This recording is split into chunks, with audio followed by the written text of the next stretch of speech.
Hey guys, hey Kelly, Killoren Bensimon. Thank you so much Curic&Curic for reaching out to me on Instagram. So this is a great brand.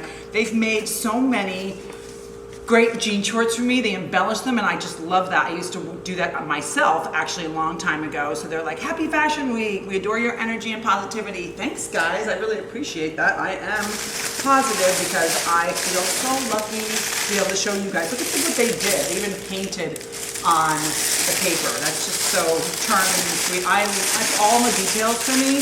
I love details. So Curic&Curic is so awesome.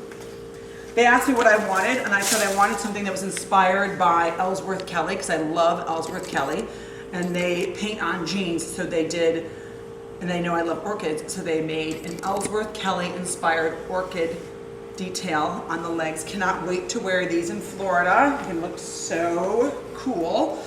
And then I'm obsessed with paint splattered jeans. Helmut Lang was the king of that. He used to do that in the late 90s when I was a model, and these are going to be super cool boyfriend jeans, all splattered with paint, and I can't wait. And purple is a very lucky color.